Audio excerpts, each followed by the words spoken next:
안녕하세요. 지니TV입니다. 현재 여러 가지 이유에서 한국을 좋아하고 한류를 즐기는 중국인이 있는 반면 한국과 한국인을 질투하고 폄하하는 중국인들도 있습니다. 그런데 최근 한미 정상회담과 한중 관계의 악화 등의 영향인지 소위 반한 혹은 혐한 중국인이 늘고 있는 것 같아 우려스럽네요. 최근 해외의 한 게시판에서 한국의 라이징 즉 부상에 대해 중국은 어떻게 생각하나? 라는 질문에 대한 토론이 벌어졌는데요. 오늘은 그 내용을 소개해 보겠습니다.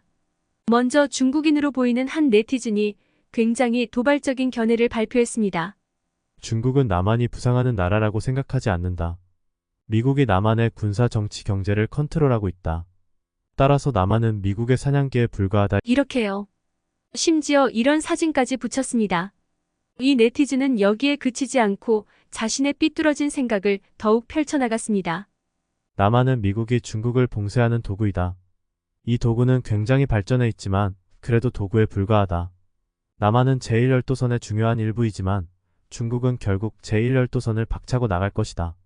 그렇게 되면 한국은 어떤 선택을 할지 고민해야 할 것이다. 여기서 제1열도선이란 생소한 개념이 등장하는데요. 이게 뭐냐 하면 아시아 대륙 동쪽의 열도들을 따라 그은 가상의 선인데요.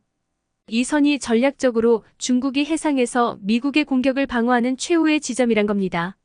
반대로 보면 중국의 해상 진출이 이 지점에서 마지막으로 막혀 있다는 뜻도 됩니다. 따라서 중국 해군이 이 선을 넘어서 지배력을 행사하는 것이 중국의 우선적인 목표입니다. 지금도 미국의 눈치를 보면서 중국 군함들이 근처를 오락가락하긴 합니다. 중국이 언젠가는 동아시아의 패권을 장악할 것이다 라는 이런 생각은 한 무명 네티즌의 희망이라기보다는 중국의 전략적 목표 중 하나라고 봐야 하는데요. 그 와중에 대만을 포함한 이웃의 민주주의 진영 국가를 폄하하거나 위협하는 행태를 보인다면 중국이란 국가나 중국 국민을 고운 눈으로 봐주기 어렵겠지요. 그런데 한국의 부상에 대해 어떻게 생각하느냐?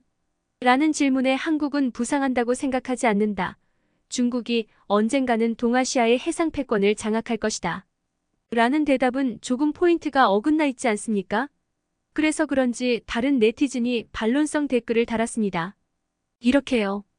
1인당 GDP가 12,000불밖에 안 되고 국민의 기대 수명이 76세인 개발도상국 중국이 1인당 GDP 5만 불에 국민의 기대 수명이 88세인 대한민국을 부상하는 나라로 보지 않는다고? 농담하나? 그러자 원글을 쓴 중국인은 다음과 같은 댓글을 달았습니다. 중국에는 애완견을 키우는 부자들이 많고 그 개들은 고기를 많이 먹으며 아플 때는 의사들이 심장수술까지 해준다. 반면 중국에는 가난해서 고기도 못 먹고 아파도 의사에게 가지 못하는 사람도 많다. 남한은 그저 애완견에 불과하다. 이 중국인은 중국 사회의 불평등에 얼마나 심한지 알긴 아는군요. 하지만 한국이 잘 나간다는 사실에 대해 어떻게 생각하느냐 하는 질문에 그래봐야 미국에게 아니냐 식으로 삐뚤어진 시각을 다시 한번 내비친 거죠. 그럼 고기도 못 먹고 아파도 병원에 못 가는 중국인민은 중국 공산당의 개인가요? 국가 간 동맹이 이루어지는 가장 큰 이유는 서로의 이해관계입니다. 그리고 한미동맹은 양국 간의 이해가 맞아떨어졌기 때문에 이루어졌고 지금도 유지되고 있는 거라고 보아야 합니다. 어떤 동맹이나 각국의 힘의 격차나 정치 경제적 상황에 따라 완벽한 평등 관계를 바탕으로 하긴 어렵습니다. 하지만 만약 대한민국이 중국과 동맹을 맺었다면 한중 동맹은 아마도 한미 동맹보다 훨씬 더 불평등한 동맹이 되었겠지요. 이 토론에 참여한 다른 네티즌이 바로 그 점을 지적했습니다. 한국이 미국의 꼭두각시라고 볼 수도 있겠지.